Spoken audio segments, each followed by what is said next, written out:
What is up, everyone? Brandon Ferst, aka First Report, representing the First Off the Bench podcast network. Everyone comes off the bench. We are first, and we are back. And of course, when I say we, it is time for the Changeup. Baseball's long lockout has ended. It lasted 99 days. And that was pretty much the break we took here on the Changeup. Of course, when I say we, it's myself and my co-host, as always, Bryanna Winner. You can find Bryanna at bwinner12. How you doing today? Glad to be talking about baseball and not about anything that's happening in this area right now, because these are sports I don't know well. Yeah, Bryanna's still out there in Nebraska covering, as she said, maybe some sports that she didn't have focus on. But on the bright side, I get to cover some college baseball and softball in a couple weeks to help out with the person that's actually that works there. So I'm like, I'll take it. And we are, I believe, about 10 days away from opening day. Beginning, as you know, myself and Bryanna, I think we finished, mid-December. We hit, stop on the record. We said, we'll meet back up when baseball gets their act together. Lasted a little longer than I think both of us expected. There were definitely some texts throughout the 3 months of, is this going to happen? Are we going to see baseball? But it is over. The lockout is done. Baseball is coming back, and we're going to get all 162 games. It's going to be pushed a little bit. There's going to be some rule changes, things like that. We'll get to all that. Last year, we did division by division, break all that stuff down. We're not going to have the time for that this year, so we'll do little league previews. We'll start with the American League today, and of course, we'll check in with Bryanna's Angels, and we'll see how I'm feeling about those Padres. And I'm just giving you a warning now, it will not be fun, Padre fans. But before we get there, let's talk about the elephant in the room, the 99-day lockout. That I believe probably turned a lot of people off of baseball. But Bryanna, what are your thoughts? Obviously, when we finished the last time we talked, we knew it was probably going to be a little while, and we knew it wasn't going to be pretty, but it's over. It's done. We're ready for baseball. Any thoughts on the last, 99 days of frustrations for baseball fans? I think part of that statement was an understatement. It was ugly. It may not have been pretty. It was damn ugly. And it's about damn time that they got their act together. It's fair. I believe it. I had another word there. I'm keeping it family friendly. But look, there are rules we still don't agree with as fans that they're continuing. Some rules we're okay with, but it's like all the players and the fans wanted was just for them to let the season start already. Let spring training start so we can start the season. Obviously, we're going to start a little bit late because of this lockout, because they had to cancel a week. Yeah. I still don't like that idea. And when that happened, you and I were like, oh no, how much more are they going to cut? Yeah. We got to a point, I believe it was, I could be wrong, it was around Super Bowl, maybe the week after the Super Bowl. It kind of came out that if you don't come to a decision by this Monday at 8 Eastern, we're going to start cutting weeks. And I think 1 or 2 weeks were cut. The frustrating thing for me with baseball, I think there were, both parties had, things that they needed to do better. But when you look at the economics, and I'm not an economist, and I'm kind of dabbling in the financial side of things, but it still is, there's a reason we didn't do a podcast during the lockout. Neither of us are lawyers. Neither of us can break down the real intricacies of things. But when you look at the revenues going up from baseball, into baseball, I should say, and the player salaries going down. Look, you want to have a conversation, they're paid too much, that's fine. Go argue with someone else about that. That's not a conversation we're having. But at the end of the day, the salaries of the players were going down. I think one of the biggest parts of what the players wanted was what they called competitive balance. And you look at the payrolls. I mean, you look at the top, the Dodgers, paying almost $300 million in payroll. And then you go to the bottom, the Baltimore Orioles are paying $30 million to their entire team this year. Tyreek Hill is going to make more money next year as a Miami Dolphin than anybody on the Baltimore Orioles. And I don't think it was a big deal to the players about competitive balance. I think it was more the fact of force these teams to pay some people. force these guys like John Means, who he's looking around in Baltimore going, man, when's my contract up? Because I can't stay here. They're not going to be able to afford me. They're averaging $2 million per player. That's absolutely ridiculous. And I think that's one of the biggest things that baseball needed to go after. They didn't really address it. They put in a lottery. We'll get to that in a bit, where it's not the worst record gets number one right away. Now it'll be a lottery, sort of like NHL and the and the NBA do, to avoid tanking. For me, they need to take it a step further. Look at what hockey's doing or has done. Hockey has a salary cap. I'm not worried about the salary cap, whatever. It is what it is. That's another conversation. But what hockey has, they have a salary floor.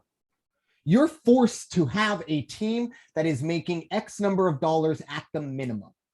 Now, obviously, the owners will never sign up for this, but that brings up another question. If you're an owner of a Major League Baseball team and you can only afford to pay your players $30 million, you need to sell the team.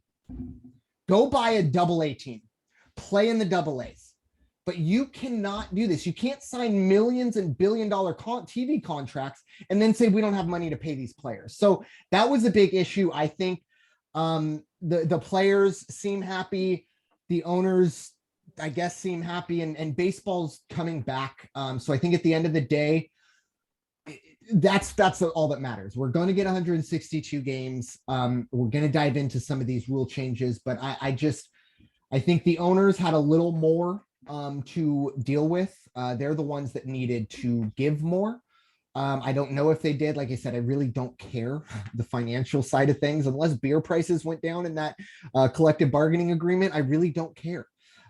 So we'll dive into some of these rule changes. The first one I think that's actually really cool is the Otani Rule. And yeah, you're going to know why. That rule essentially means pitchers who are pitching, and I shouldn't even say plural, but we're going to, pitchers who are pitching and they get pulled out of the game, they can remain in the game as a designated hitter. And I shouldn't put it as plural because there's only one player this applies to, and it's Shohei Otani.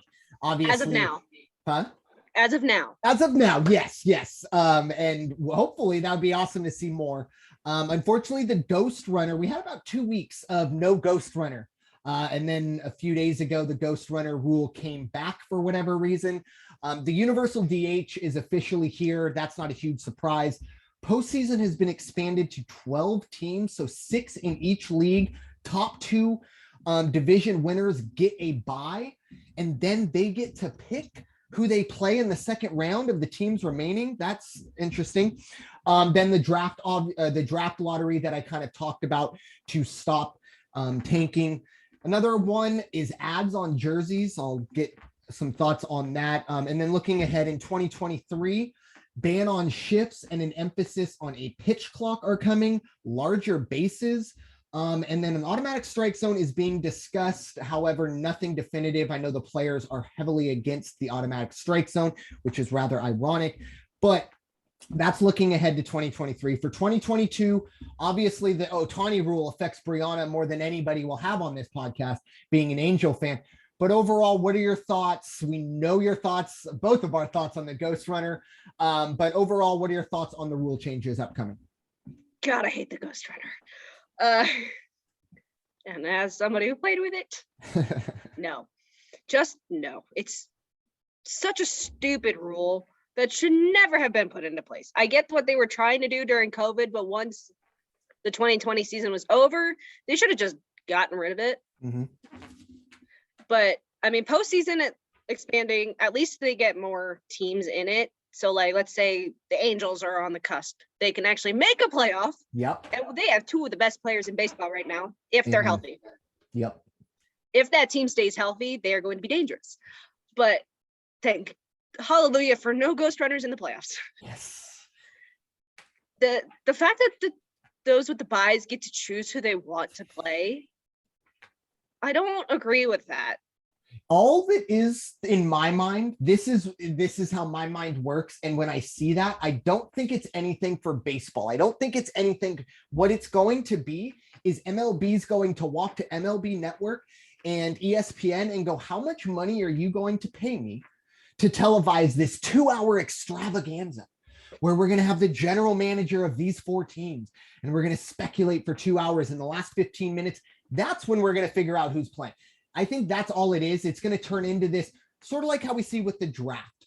The draft is this massive event that really only matters the first 2 rounds. With all due respect to the other players that are drafted, we don't care about 3 through 7 right away, maybe later down the road, but that's what I think it is. But anyways, back to you. Oh, you're fine. Draft lottery, I understand. I do understand it though. I mean, and most of the leagues pretty much do this, so it's okay. Those 2023 rules, that automatic strike zone, look, that strike zone is probably going to be wrong most of the time. So what's the difference between that and like umpires' eyes? Like, come on. The larger bases I can understand, just because trying to prevent injuries. And the pitch clock I kind of understand as well. Yeah. And on shifts, how many people actually hate the shifts? I'm one of those people when it comes, and I'm interested to see how they do this, because I've heard different rules. I've heard one thing of they're literally going to be circles, and those players, I don't think we're getting there. I don't think the shortstop has to stay in this 5x5 box. I don't think that's where we're going. I think it may be more, I saw something that all 4 infielders must have their feet on the dirt, the infield dirt, which essentially the Padres started to do this. They called it the 2-1-1. They'd have the shift, but instead of putting Manny Machado maybe, on the infield, they put him in short right field. And maybe that's what they're getting away from. I know, Joey Gallo gets mad when they put 4 outfielders in there. But for me, the way I look at it, just get better. I mean, if they have this shift and nobody's on the left side, spend the day putting some bunts down. Humor me, please. I mean, I don't understand. We live in this. I mean, it is very akin to going to a defensive coordinator in the NFL and saying you're not allowed to blitz on first and second down. I mean, that's what this is if a team is going to do this to you, beat it.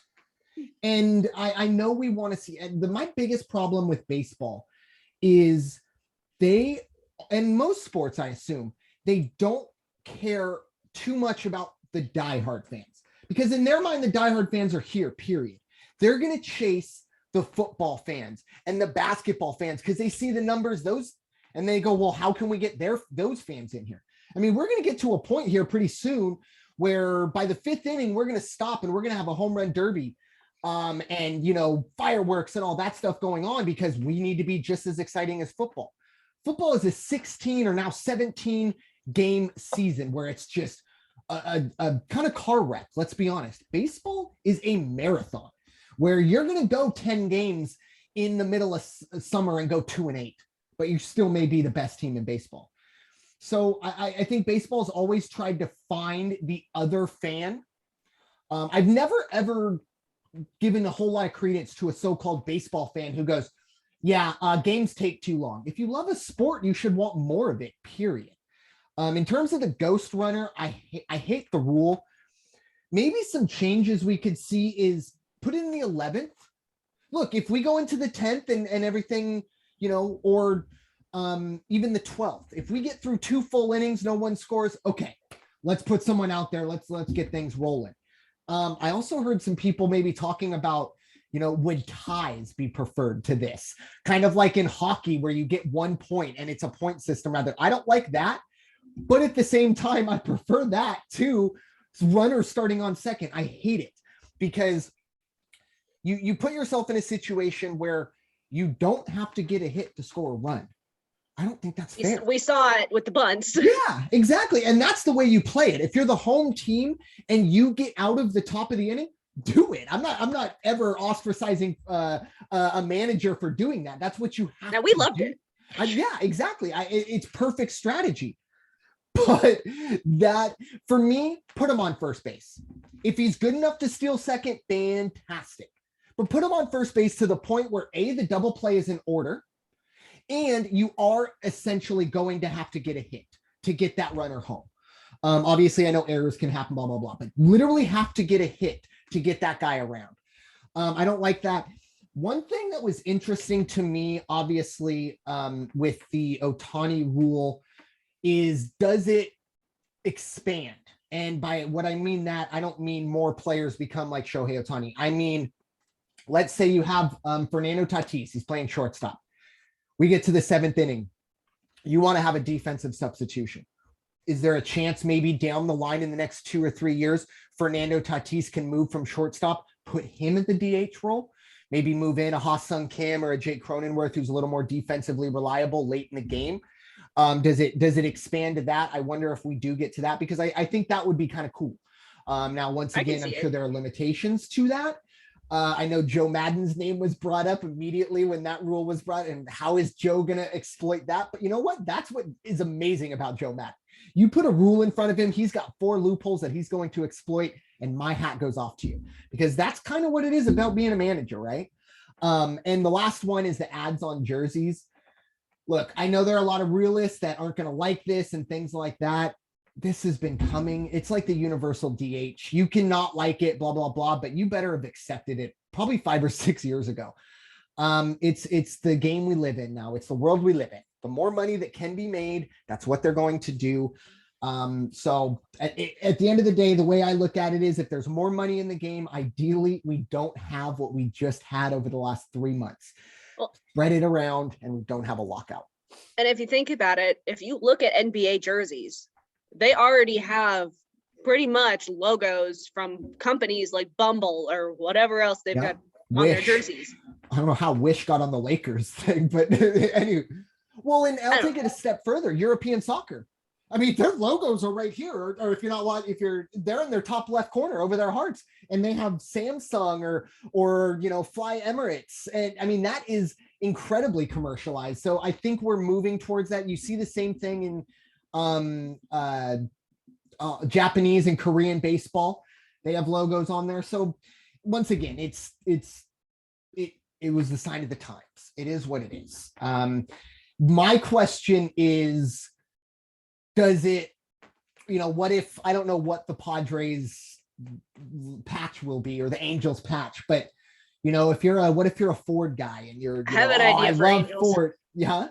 I have an idea for Angels, but I don't know. Great ideas, but I'm sure it's going to cost a lot of money. I mean, I'm sure Disney World would love to be on there, or Disney of some sort. No, that's my point. And they're in Anaheim, and so is Disneyland. So that's why I'm like, I have an idea. Yeah. Well, I'm just wondering if you're like I said, a Ford or a Chevy guy, and you're diehard, and for whatever reason, the other, whether you're a Ford guy, Chevy comes in and sponsors your team. Are you going to want to wear a jersey with a Chevy? And that's kind of weird, but Ford and Chevy people, they do not like each other. They do not like the logo. So that'll be something. But once again, I think in the whole grand scheme of things, ads on the jerseys pale in comparison to the Ghost Runner. Let's be honest. Ads on the jerseys do not change the game that's on the field outside of maybe the financials. But let's head into some of the things that we are going to see player-wise. And we will start with definitely not the biggest free agent signing, because there were a lot of free agent signings out there, but maybe let's say the most obvious, and that's Albert Pujols going back home to St. Louis for one final ride. We were under the impression maybe a little bit last year that Pujols last year would be the 2021 season. That didn't come to pass. However, this seems perfect.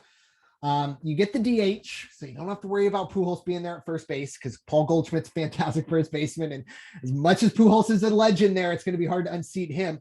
So he can play the DH. That's amazing. And obviously he can kind of go through this season everywhere he goes, hand up. And the last time he's there, we all know it's the last time we'll see Pujols. He deserves every bit of recognition he gets wherever he goes. I know myself, I'm already trying to find my way into see him one last time when the Cardinals come through. But Bryanna, I know you were, watching him for the last, 9-10 years in Halo Red. What are your thoughts overall on Pujols heading back home to St. Louis for one final ride? I mean, I think it's fitting. I mean, we all knew where he wanted to finish up, which is why maybe at the start I thought 2021 would be the end, but I'm like, no, he's going to want to end where he started pretty much. So him going back to the Cardinals is fitting, and all of St. Louis can see him the entire season rather than, let's say he's on another team and he comes in for like one series. Yeah. And he has to get all of that in one series. At least this way, all Cardinal fans can actually go and see him at some point. I don't know how much those tickets are going to cost if it's his last season, but he can get the recognition from the fans, at least there. And then obviously, like you said, in all the locations. Yeah. I mean, I'm sure it's going to be the same way in Los Angeles with the Oh, Angels. Yeah. Maybe with the Dodgers, we'll see. But he didn't really do much.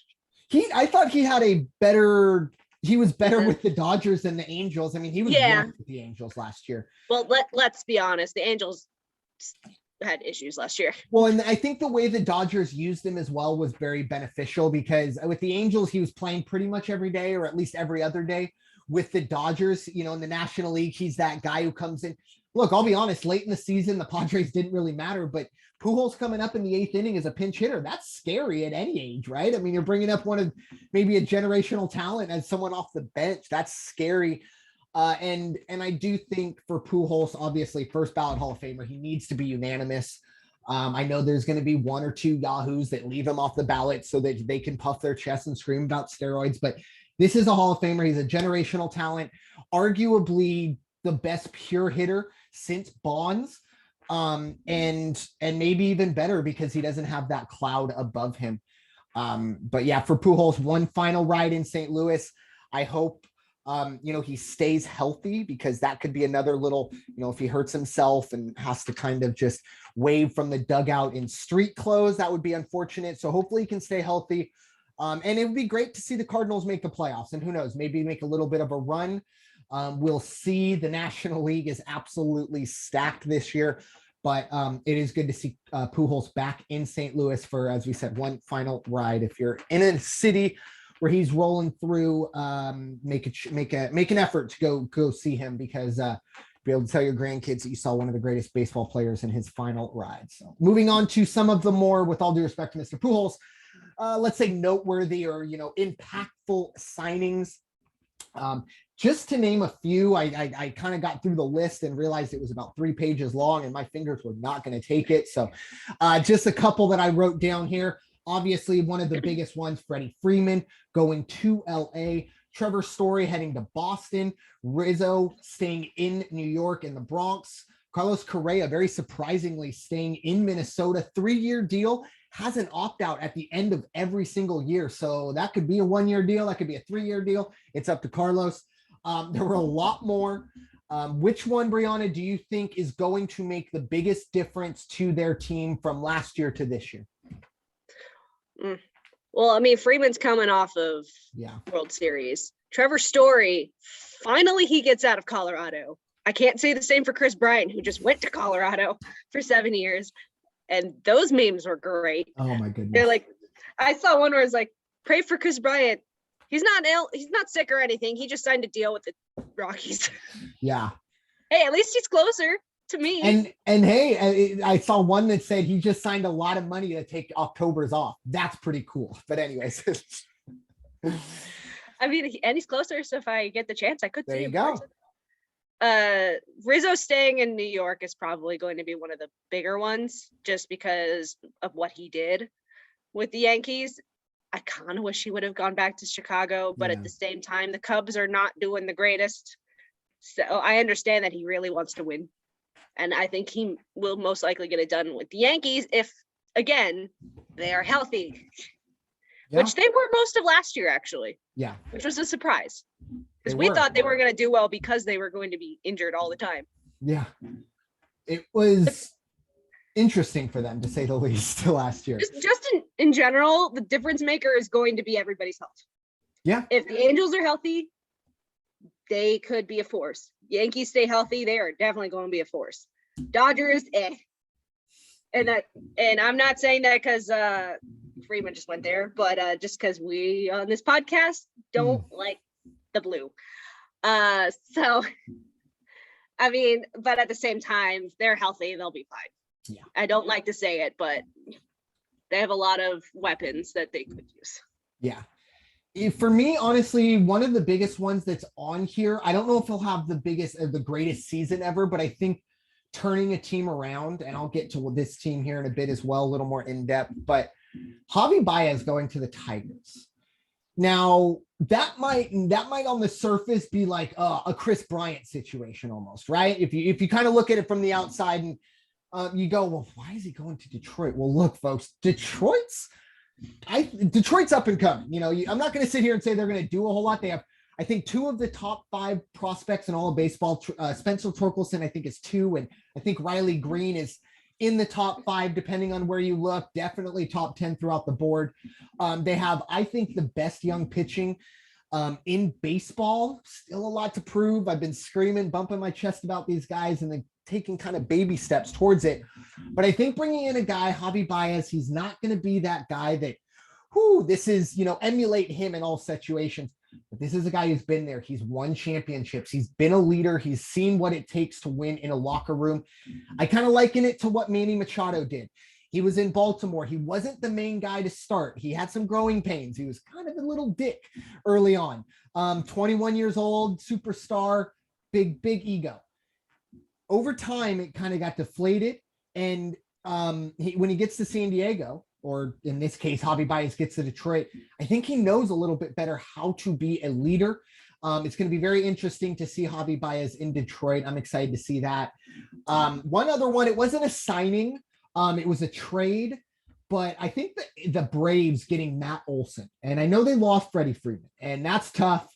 I think that's a tougher loss in the locker room than on the field, because Matt Olson is younger. He's now signed a contract that's going to keep him there for, I think, 6 or 7 more years, and had very comparable numbers, maybe even better, however you want to look at it. So very, very excited there for the Braves. But yeah, the Dodgers, they just keep doing what the Dodgers keep doing. They're somehow, some way they've gotten better. They bring Kershaw back. They do lose Kenley Jansen. That could be something to keep an eye on, but we'll see how that goes. Wow. Moving on. Depends on the day. Yeah, exactly. Depends on the day. My buddy is a big Braves fan, and he was all pumped up about Kenley Jansen. And for me, it was like you paid $16 million to essentially hold your breath every other day. So enjoy that. But with that, it is time to step into the winner's circle. We haven't been in the winner's circle in quite some time, probably since mid-December, but we are going to join Bryanna there, and we're going to talk a little, I believe, Angels baseball, see what's going on with them as we dive into the 2022 season for them. But Bryanna, take it away. Well, this first one's going to be more of a little recap. Since he did sign before the lockout, Noah Syndergaard is now on the Angels pitching staff for at least a year. So we'll see how that goes. If he stays healthy, that's definitely going to help Otani. I'm just so happy Quintana's not there anymore. Oh, he's with the Pirates now, and I'm thankful for it. Because he was not consistent in the least. And then going into now, the Angels just re-signed Max Stassi to a 3-year, $17.5 million deal. They've added Archie Bradley from Philly and Ryan Tapara from White Sox and Cubs to their bullpen, which, let's be honest, the Angels need that help. Yeah. And then also before the lockout, they added Aaron Loop and then re-signed Marcel Iglesias, who I am not sure about that one, just because he hasn't been the most consistent. Maybe something was up with his arm or something, but he wasn't the most consistent closer. I mean, we all saw it. Yeah. And then I'm going to go into that Otani Rule for a second, please, because he has been named the opening day starter and is going to be the DH on that day. I don't remember who they're playing though. But look, Otani is, if he stays healthy, that's going to be great for the Angels. Obviously, he had some elbow issues in during the year, but I mean, he was perfectly fine. He just took maybe like a day or two and got right back at it. And look, Otani is, if Mike Trout is not healthy, Otani will be our saving grace. At least we will not end up like the Rangers. Yeah. In last. Yep. I don't know how Seattle's going to do. I'm kind of scared. Yeah. I'm a little scared of Seattle at this point. As you should be. A's, we'll see. Astros, I really really don't want to see them win again. But look, they're adding exactly who they need to or what they need, and that is pitching. And Otani will need the help. So adding Syndergaard before the lockout, adding all of these bullpen pitchers is great for them. We'll just see how they do and if they stay healthy and if they had a bad day. Because like if we think about it with Dylan Bundy, he did great during the shortened season. And then last year pretty much fell off the face of the earth because he struggled really, really badly. So I guess we will see how this Angels pitching staff will do. Yeah, I think Syndergaard coming in, Archie Bradley coming in, I think that's key. And it's not so much because of those two players. I mean, they're good players and it's great to bring them in. But it's like what you just said, the shortened season, Dylan Bundy, wow, what a start. But that was a surprise, right? Like it was, oh, cool, look what we have here. Last year it was, okay, we got Otani, all right, and Dylan, you're number 2. And maybe that was a bit much or too much for him. Same thing with Raisel Iglesias. I don't think he'd ever been a full-time closer. Now you bring in Archie Bradley. There's maybe Iglesias turns into the 8th inning guy. You look at the stats of some of these pitchers, their 8th inning ERAs, wow, immaculate. You move them into the 9th inning, it's the last 3 outs of a baseball game. I tell you what, they are very difficult to get. And it takes a special breed. So I'm just wondering, Archie Bradley comes in and maybe Joe Madden goes, you know what? I'm going to ride with Archie Bradley as my 9th inning guy.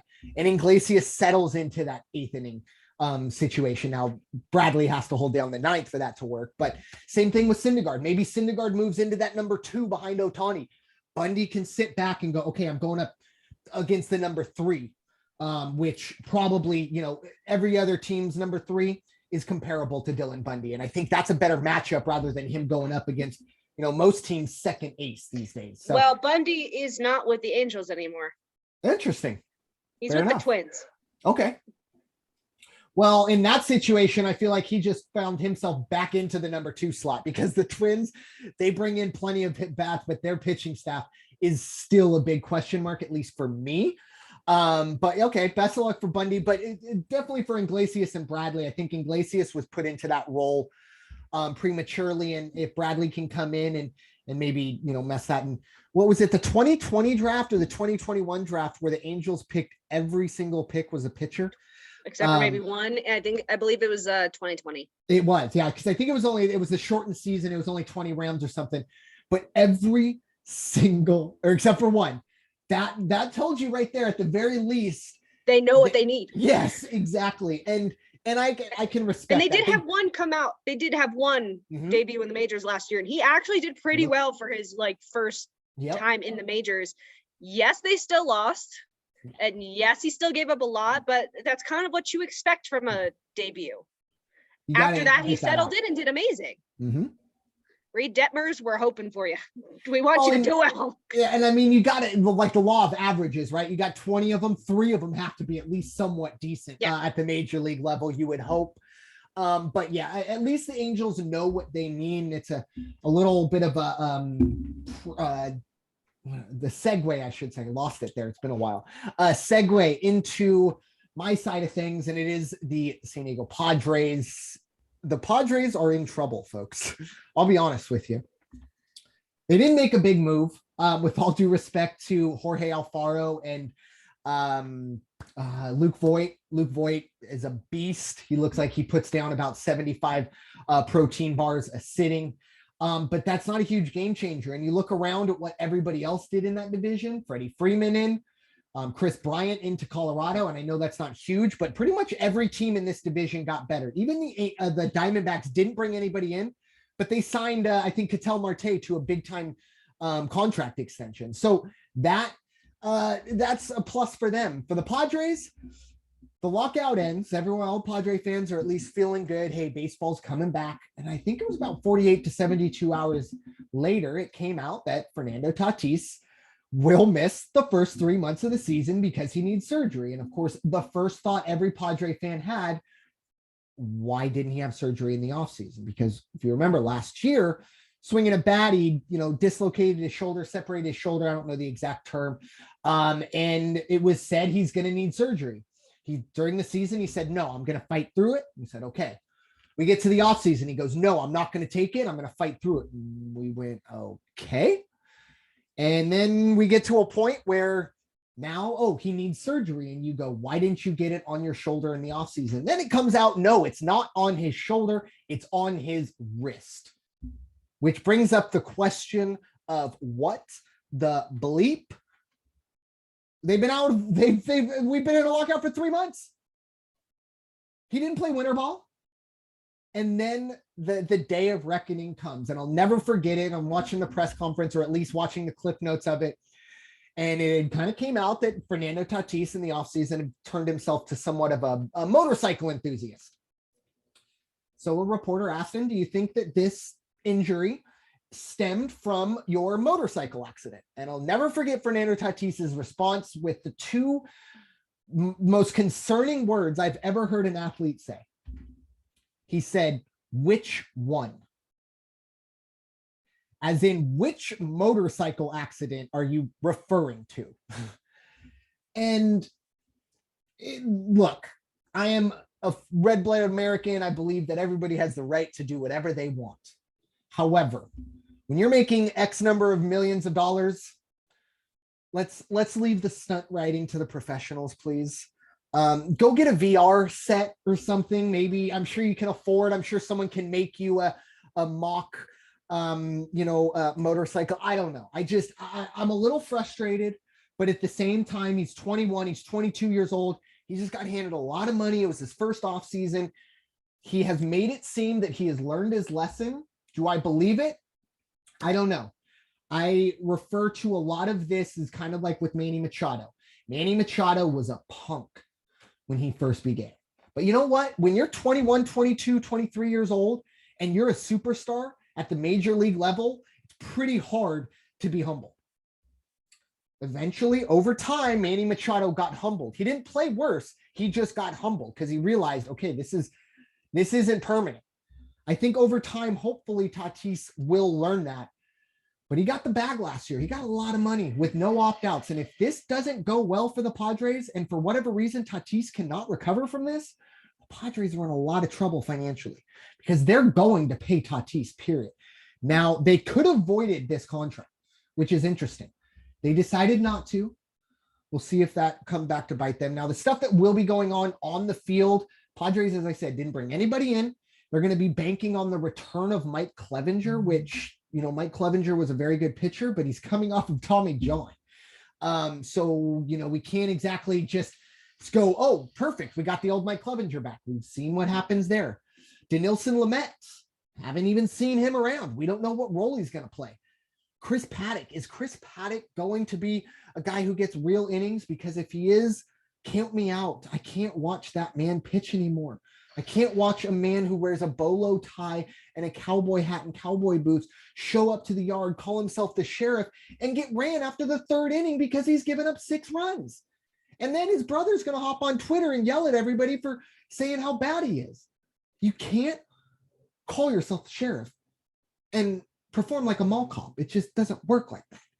And finally, when it comes to the team on the field, the one saving grace I have is for the first time since the early 90s or the mid 90s, the Padres have a major league manager who's been there, done that. Bob Melvin, at the very least, is a saving grace for the San Diego Padres. If we still had Chase Tingler, if we still had Andy Green, if we still had a very young Bud Black has turned into a very good manager. But when he was with the Padres, he was young and he was new. We haven't had a major league ready manager since Bruce Bochy. So I'm happy about that, but we have a long way to go for us to be fully healthy and for us to compete. I don't expect the Padres to compete in the West. I think it's the Dodgers division by a mile. And then it's going to be the Padres and Giants fighting out for the table scraps. And then the Diamondbacks and Rockies have fun for the cellar. But that's pretty much how it's going to be. At least that's how I see it right now. Hopefully we can get some good news here in the next week or two, but I don't expect it. And I'm going to keep it real with everyone as always. Nothing's changed over the last 99 days. But the Padres baseball season has began. That's all I can say to the Padre fans. At the end of the day, we're going to have baseball for better or worse. So moving on to our American League preview. Once again, as I said, last year we broke it down division by division. Don't have time to do that this year. Thank you, MLB and their owners, for cutting that out of us. But anyways, we're going to do a little cliff notes. We're going to go league by league. We'll do American League next week, or this week, National League next week, leading right up into the start of the season. So American League's up first.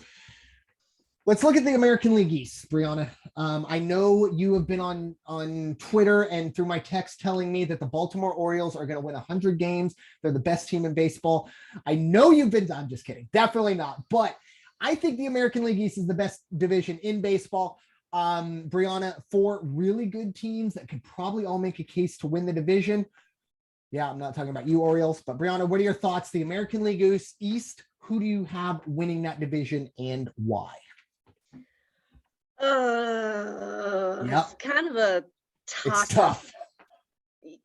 I don't know. It's pretty much a toss-up because it could go pretty much any of the teams except the Orioles. 100%. I'm thinking if the Yankees can stay healthy, maybe them. But otherwise, I think it's probably going to be the Red Sox, especially now that they've got Trevor Story in there. I agree. I actually think the Yankees finish 4th. I look at the Rays, and for better or worse, the Rays have a blueprint of how they're going to play baseball and how they're going to win baseball games. You might not know more than 5 players on that team, but they're going to win 90 games, no matter what. If you look at last year, it was pretty much a 3-way tie it was a run 4th, 2nd, pretty much. Like the Blue Jays had 91, Yankees and Red Sox had 92 wins, and Tampa Bay hit 100. So it's really going to go either way, and who can stay healthy. I only have one guarantee for this division, and you can quote me, screenshot it, clip it, whatever you got to do. You can throw it in my face if this doesn't come true. But I know for a fact the Baltimore Orioles are going to lose over 100 games. The Baltimore Orioles may be the worst team ever statistically, besides the Cleveland Spiders that lost like 140 games. Not that bad, but they may lose 120, 125 games because they're in such a tough division. You have 4 teams, like we said, that can all easily win the division. And conversely, whoever wins that division may be the best team in the whole league. They got 4 of those. And those other 4 teams are going to beat up on each other. And then when they get to go to Baltimore, or Baltimore comes in, that's going to be like a free space, right? That's going to be like, oh, okay, this is our cupcake. It's like Alabama. They go LSU, Auburn, and, Florida, and then they get Jacksonville State. Like, okay, whew, fantastic. We can chill a little bit. And I think that's how it's going to be. Or in my case out here, anyone that gets Nebraska. Exactly, yeah. They should not have lost to Illinois. Yeah. And they also lost by less than 1 score pretty much every single game. Yeah. Against some really good teams too that probably should have blown them out. Let's see what they do this year. But in my case, any team that beat Nebraska, specifically their men's basketball team. Yeah, they almost got it rolling late, but it's so for the Orioles, that's the only guarantee I can make. This is going to be a team that loses over 100 games. If, hold a gun to my head, who wins the division, I would have to say the Red Sox. I just think they're the deepest. I think that lineup is really, really good, especially adding Trevor Story. Wow. But we'll see there. And once again, you can't sleep on the Blue Jays or the Rays. I think it's going to be really interesting in that division. But moving on to another division that I don't think is too much of a debate. I think we're both on the same wavelength here. The American League Central, Bryanna, who do you like winning it and why? White Sox. Yeah. Because they're returning a lot of people and they have a young team. Yep. And I mean, look what they did last year. Yes, they didn't hit 100 wins, but they pretty much ran away with the Central. And I am looking at this Guardians logo right now and it's so stupid. Yeah. Um, they are the Cleveland Guardians. No more Cleveland Indians.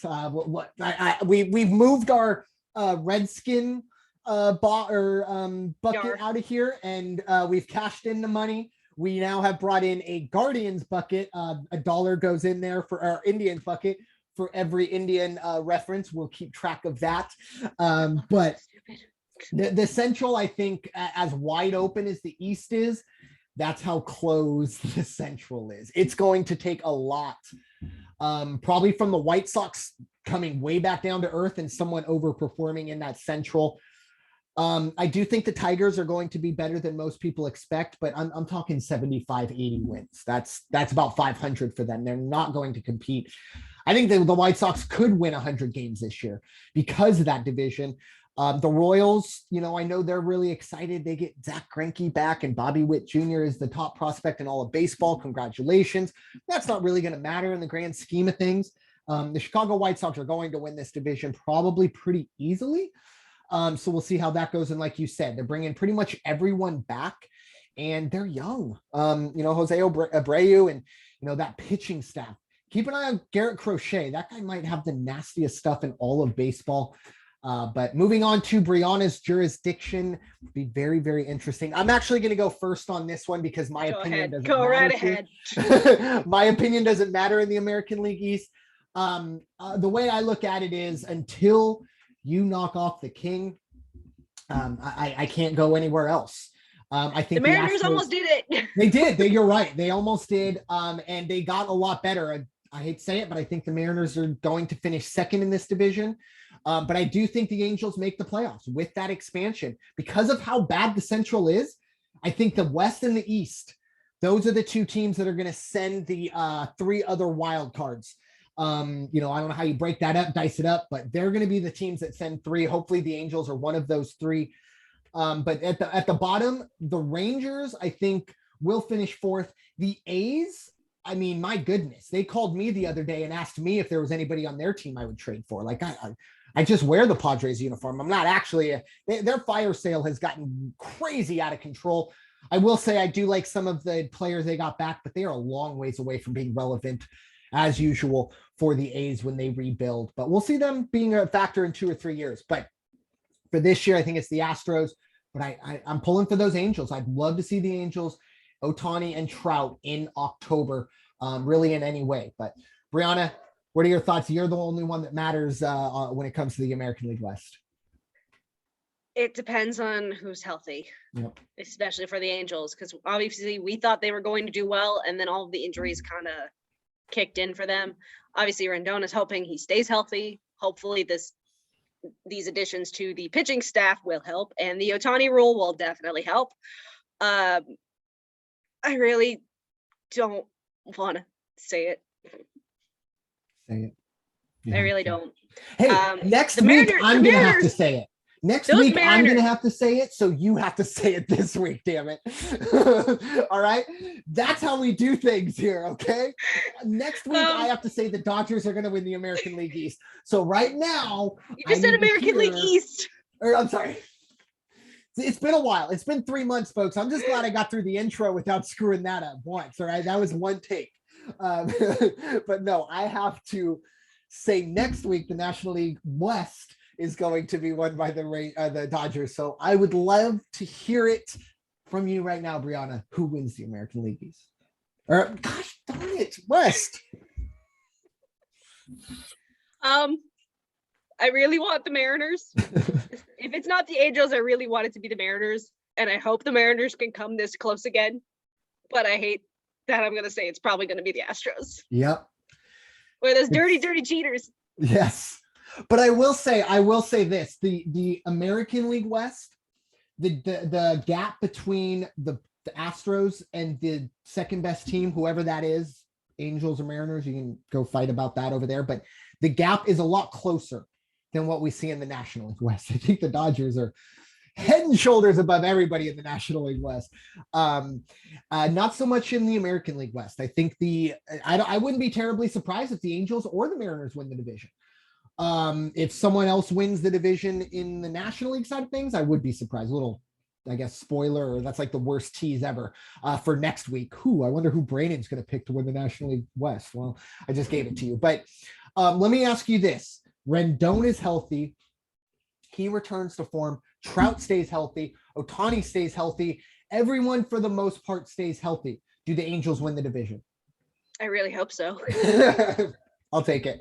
Because I think that is an issue. I think the other thing with Rendon is not so much also the health, but the return to form, right? Return to the abilities to where you were, where you're on that MVP level. And that's a perfect little segue to the next topic in the American League as we finish this up.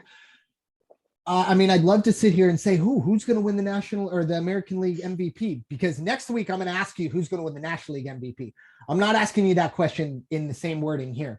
I'm asking you, is anybody but Shohei Otani going to win the MVP in the American League? Depends on if he's not healthy. Yeah, right? That's the only thing that takes him out. If he is healthy, then no. If he is not healthy, then most likely yes. Or if he has the season like he did 2 years ago, then yes. I hope if anybody can unseat him, it's going to be Mike Trout. But that is also if he's healthy. That's going to be the title of this podcast, if he's healthy. Because that's really what it boils down to, especially with those two guys. But I mean, if you look at the spring training, everything that's happened, the Angels have done great. Otani is doing great and staying healthy. Rendon is hoping that he is back to how he was a few years ago before all of these injuries. So we'll see. Yeah. I am a little bit kind of intrigued by what we're going to see, because I've been a big believer in Shohei Otani can take 2 steps back from what he did last year. He can hit 250, hit 20 home runs, and have 8 wins. And he's already hit 2 home runs in spring training. Huh? Yeah, exactly. He hit 2 in spring training. He's still probably going to emulate what he did last year. But even if he was unsatisfied with last year. That's the scariest thing I think I've ever heard on this podcast. I'll be honest. And I read that today. That is scary that he was unsatisfied. I'm just very glad that I'm not in the American League as a pitcher. But for Otani, if he goes out, hits 250, hits 15 to 20 home runs, wins only 8 to 10 games, and has an ERA of 4, he's still the MVP. He literally is the most valuable player. Every single day he is doing something. And that's the biggest thing. I agree. I think the only way is health. Even if Trout goes out and has a career year. If Otani did what he did last year, congratulations, Mike. Otani's unanimous MVP. It's period. Like it's not a debate anymore. And it's why I believe there needs to be the Shohei Otani Award, if applicable. If he in the future, probably. Well. Yeah, I mean, and then we'll have the MVP for everybody else. But it's no one's going to be able to step in and do the things he does. I mean, Vlad Jr. had a fantastic year last year, and I don't think he got a single first place vote. I think he got 1. I know, and I think that was probably one of those, probably the Toronto beat writer or whatever. And hey, you can have your opinion, but that just shows you that what Otani can do. He is the best player in baseball overall, with all due respect to Mike Trout, and it's only because he can do both very high levels. Nobody can compete with that. So overall, we're fast forwarding all the way up to October, middle of October. It's game 6, 7 of the American League Championship Series. Who is celebrating, Bryanna, if everyone's healthy?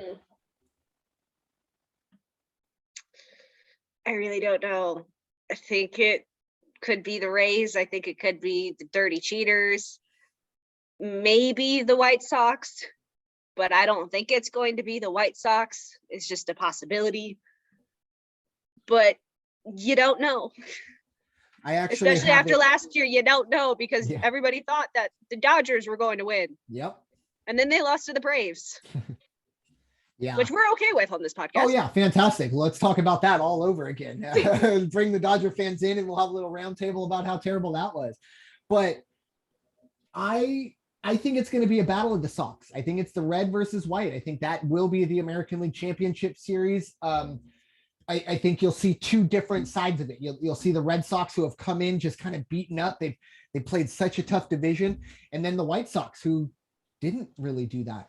And that's why I do think the White Sox actually will end up winning it. I was very low on the White Sox last year. I didn't think they were going to be as good as they were. Well, you I also was didn't think the Twins were going to be the way they were. Well, look, we don't need to bring that up. Come on, Bryanna. You know, I know when we started doing this again, I didn't bring up anything, but no, you had the no Twins twin winning. talk. I had the White Sox winning. Yeah, you definitely did.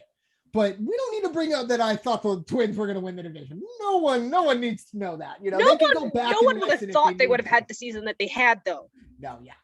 They had, I think it was the COVID scare early on, or not COVID scare, but they had the COVID situation with the Angels and won like 7 games the rest of the year. And that's why the Angels also struggled, is they had that giant break because of the Twins. Yeah. If they had been consistent in their games, maybe it would have been a different story with the Angels. Yep.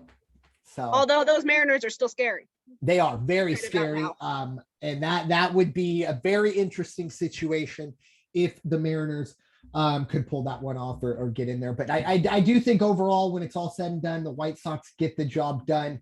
I just think they may be the most complete team that won't have to kind of, you know, come out of it just bloody just to get into the playoffs. They're going to have a pretty easy road there. So it's going to be a lot of fun. It's, you know, we're counting down the days to baseball opening day. We can, you know, start talking about 3 up, 3 down.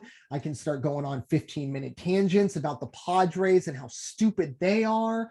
And I will mute every single time you Bryanna do that, did because mute I am today, not by the way. I did mute. Yep. I think she even walked off camera. That's when I knew. No. I was stretching. I know. I'm just messing with you. But that's when I saw the mute button and then the kind of moving off to the side. I knew, okay, I got 5 minutes and it's on right now. So, but yeah, it's all coming now in weekly form. Not quite sure what day, you know, at least weekly or every other week. As we have baseball to talk about, and that is exciting for all of us, myself and Bryanna included. But Bryanna, final thoughts for the return of the changeup, if you will. Your pennant winner is going to depend on health, and they started off really great last year, and then they dropped off. So you may think that there may be an easy road, but yeah, we don't know. It's true. Could be considered the kiss of death. If I come out here on these preview podcasts and bump my chest about a team like last year, like you reminded everyone with the Twins, I thought the Twins were going to be a really good baseball team, and they finished last in maybe the worst division in baseball. Okay, that was definitely because of health. Yes, definitely, but still.